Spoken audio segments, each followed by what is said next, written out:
Bismillahirrahmanirrahim. Assalamualaikum warahmatullahi wabarakatuh. Alhamdulillah wassalatu wassalamu ala Rasulillah. Asyhadu an la ilaha illallah, asyhadu anna Muhammadan abduhu wa rasuluhu la nabiyya ba'dah, amma ba'd. Sama-sama kita bersyukur kepada Allah Subhanahu wa taala atas seluruh nikmat yang Allah berikan kepada kita semuanya. Kita upayakan untuk menjadikan nikmat tersebut sebagai satu sarana untuk mendekatkan diri kepada Allah Subhanahu wa taala. Bersalawat dan bersalam kita kepada baginda Rasul sallallahu alaihi wasallam. Kita upayakan juga untuk sering-sering mengucapkan salawat dan salam kita kepada baginda Rasul sallallahu alaihi wasallam. Semoga dengan ucapan salawat dan salam tersebut dilunakkan hati kita untuk bisa mengikuti setiap petunjuk yang pernah disampaikan oleh baginda Rasul sallallahu alaihi wasallam. Adik-adik mahasiswa Universitas Pasir Pangarayan yang berbahagia, pada video sebelumnya kita sudah membahas tentang taharah dan kita juga sudah mendiskusikannya di grup WhatsApp dan juga di grup dan juga melalui aplikasi Smart UPP. Maka pada video kali ini kita akan lanjutkan materi kita tentang wudu. Di antara materi yang akan kita sampaikan tentang wudu ini adalah kenapa kita mesti berwudu. Itu alasan yang pertama, dan ini kita rujuk kepada satu hadis yang disampaikan oleh baginda Rasul sallallahu alaihi wasallam, la salata liman la wudu'a lah wa la wudu'a liman lam yuzkar ismallahi ta'ala. Tak ada salat bagi orang-orang yang tidak menunaikan wudu. Tidak ada salat bagi orang yang tidak berwudu, dan juga tidak dinilai orang itu sudah berwudu ketika dia tidak mengucapkan bismillahirrahmanirrahim. Artinya adik-adik semuanya, melalui hadis yang disampaikan oleh baginda Rasulullah sallallahu alaihi wasallam, dan ini termuat di dalam kitab hadis Ibnu Majah, lalu beliau sampaikan bahwasanya status hadis ini dalam koridor sahih. Bagi orang-orang yang tunaikan ibadah salat sementara dia tidak melakukan ibadah wudu, maka tidak dinilai sah salat tersebut.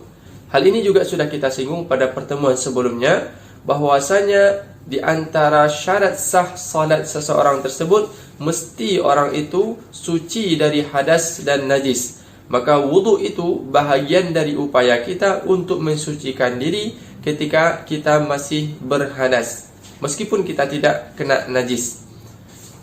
Dan dalil yang bisa kita rujuk berkenaan dengan perintah berwudu ini ada Allah Subhanahu wa taala sampaikan di dalam firman-Nya dalam surah Al-A'raf, A'udzu billahi minasyaitonir rajim, ya ayyuhalladzina amanu idza qumtum ilas salati faghsilu wujuhakum wa aydiyakum ilal marafiq wamsahu biru'usikum wa arjulakum ilal ka'bayn.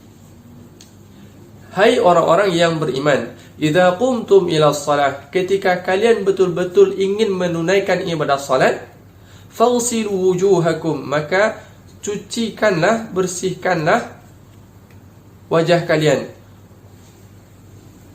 wa aydiyakum ilal marafiq, dan basuhlah tangan kalian itu sampai ke siku, wa aydiyakum ilal marafiq wamsahu bi ru'usikum, dan sapulah kepala kalian, wamsahu bi ru'usikum wa arjulakum ilal ka'bain, dan bersihkanlah kaki kalian sampai ke mata kaki. Adik-adik mahasiswa yang berbahagia, ayat ini dijadikan sebagai landasan utama diperintahkannya bagi kita untuk melakukan ibadah wudu sebelum kita menunaikan ibadah salat. Karena seperti juga yang disampaikan di dalam hadis tadi, ini merupakan satu hal yang mesti kita lakukan agar ibadah kita itu diterima oleh Allah Subhanahu wa taala.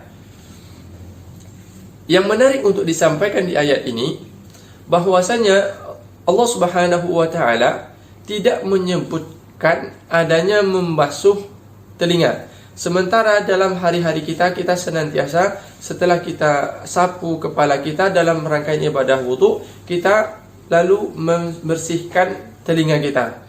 Maka daripada itu adik-adik semuanya, ada di antara ulama kita itu yang menyebutkan bahwasanya membasuh ataupun mensucikan, membersihkan telinga itu tidaklah wajib di dalam ibadah wudu. Akan tetapi dia bahagian dari yang mustahab, yang disunahkan.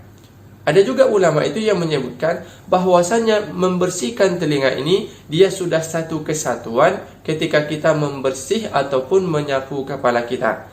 Maka di antara ulama kita ada yang menyebutkan dan mencontohkan bagi kita cara wuduk yang baik itu adalah ketika kita ambil air itu untuk membasuh kepala itu, kita buang airnya sedikit, lalu kita usapkan ke kepala sampai ke belakang, rambutnya belakang, lalu kita balikkan lagi ke depan, langsung ke telinga kita ini kita bersihkan di dalamnya. Dan itu cukup untuk kita tunaikan satu kali bersih saja. Maka di antara kenapa ayat tadi kita tidak membaca, kok tidak ada ayatnya yang berbunyi bersihkanlah, basuhkanlah telinga kalian. Maka itu di antara pemahaman ataupun yang dipraktekkan oleh baginda Rasul sallallahu alaihi wasallam berkenaan dengan ibadah berwudu ini. Adik-adik semuanya yang berbahagia, dari hadis yang kita bacakan pertama kali dan dalam praktek kita ibadah berwudu kita, yang paling ingin kami tekankan di sini adalah ketika tunaikan ibadah wudu jangan sampai lupa membaca bismillah ataupun menyebut nama Allah di awal kali mau melakukan ibadah wudu tadi. Karena hadis tadi sangat terang menyampaikan kepada kita, la wudu'a liman lam yuzkar ismullah, liman lam yuzkar ismallahi ta'ala. Tak ada wudu, tidak dinilai sebagai satu rangkaian ibadah berwudu bagi orang-orang yang tidak membaca bismillah. Maka ini sangat penting dan harus kita perhatikan dalam kehidupan kita, terlebih kita melakukan ibadah wudu. Maka inilah bahagian dari niat ketika kita mau berwudu ini.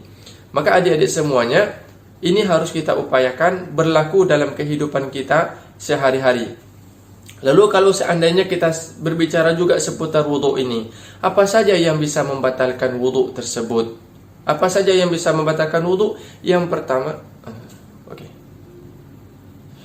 baik adik-adik mahasiswa UPP yang berbahagia.